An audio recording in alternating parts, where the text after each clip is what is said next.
Sore itu, aku dan teman-temanku sedang bermain bola di salah satu lapangan yang berada di kampungku. Tiba-tiba temanku yang bernama Yanto mengajakku dan teman-teman lainnya untuk mendirikan tenda di kebun dekat rumahku nanti malam. Yanto berencana mengadakan acara bakar-bakar singkong dan api unggun untuk mengisi acara liburan sekolah kami. Pada saat itu, kami masih kelas 6 SD. Alhasil, yang setuju ada 5 orang, termasuk aku dan Yanto. Jam 5 sore, aku bersama 3 kawanku sudah kumpul di depan kebun itu sambil menunggu Yanto yang belum datang juga. Yanto adalah anak yang paling berani di antara kami. Dia bandel, tidak takut sama siapapun, dan jiwanya sok pemimpin dan suka nyuruh-nyuruh. Aku sebenarnya agak risih dengan sifatnya yang sok itu. Tapi apa boleh buat, karena dia temanku, jadi kita harus saling menghormati. Jam 5 lebih, akhirnya Yanto datang juga. Kami berlima langsung masuk ke dalam kebun yang tak terawat itu. Kami mencari tempat untuk membuat tenda yang jauh dari sumur tua. Karena menurut cerita orang-orang desa, sumur tua itu angker. Konon dahulu kala, ada seorang perempuan yang dibunuh dan mayatnya dibuang di sumur itu. Wanita itu menolak dinikahi oleh seorang jenderal dari Belanda. Maka wanita itu diradu paksa dan dibunuh. Kemudian mayatnya dibuang ke lubang sumur itu oleh kompeni-kompeni yang biadab. Setelah kami berlima menemukan tempat yang cocok, kami segera mendirikan tenda di tempat itu. Setelah tenda berdiri, maka kita cepat-cepat mengumpulkan ranting untuk dibuat api unggun, sekaligus sebagai sumber cahaya kami saat itu. Setelah api unggun jadi, aku dan Yanto langsung masuk ke dalam kebun untuk mencari singkong. Kami bawa oncor dan masuk gang ke tengah kebun.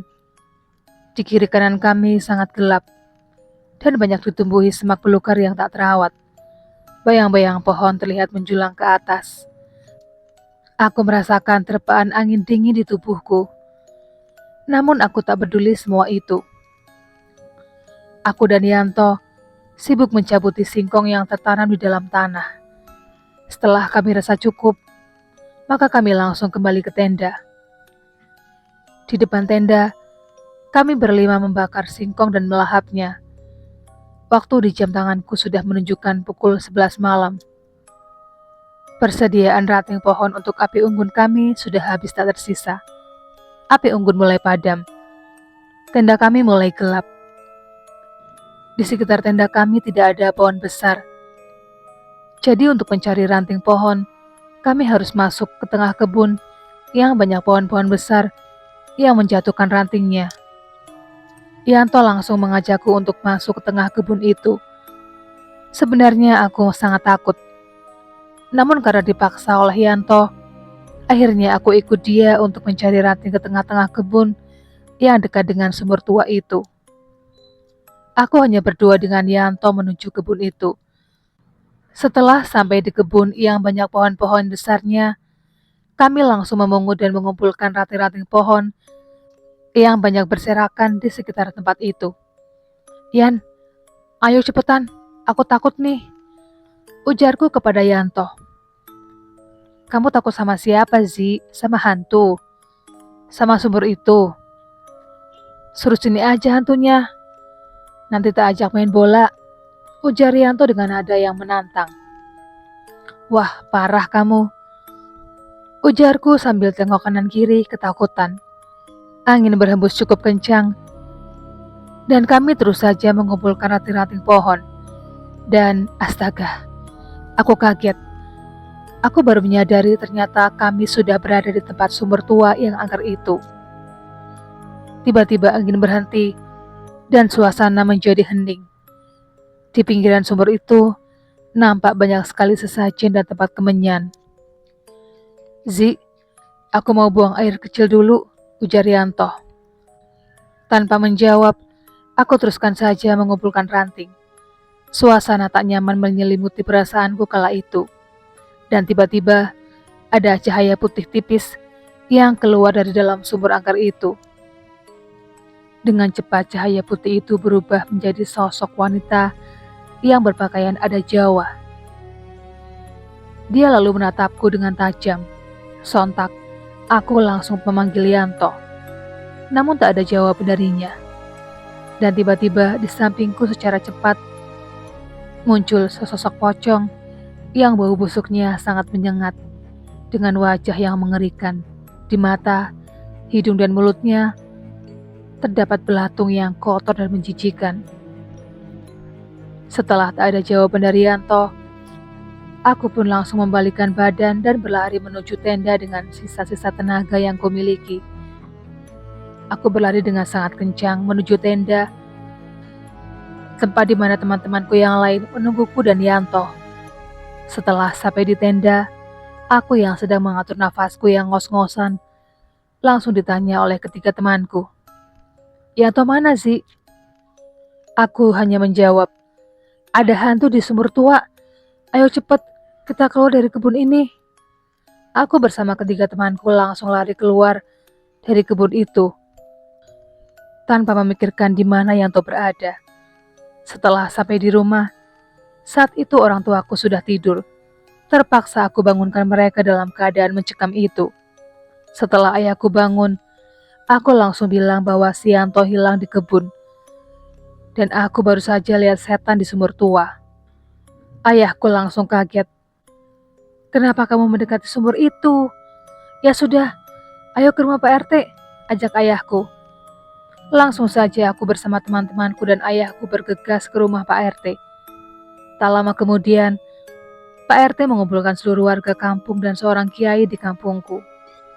Semua warga sudah berkumpul dan membawa peralatan dapur untuk dipukul, sehingga menimbulkan suara yang berisik.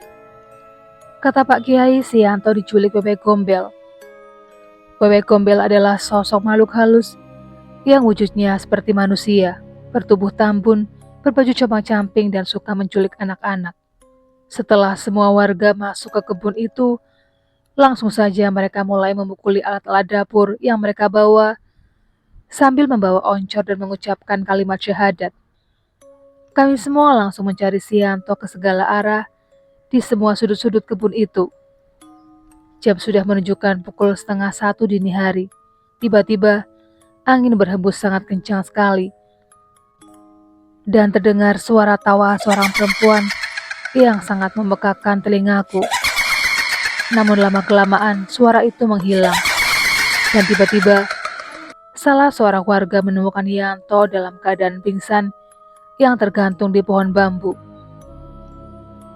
Bajunya terlihat sangat kotor dan baunya tidak sedap, menyengat di rongga penciuman semua warga. Semenjak kejadian itu, ada peraturan dari kepala kampung kalau semua warga tidak boleh masuk ke dalam kebun yang ada sumur tua yang angker itu.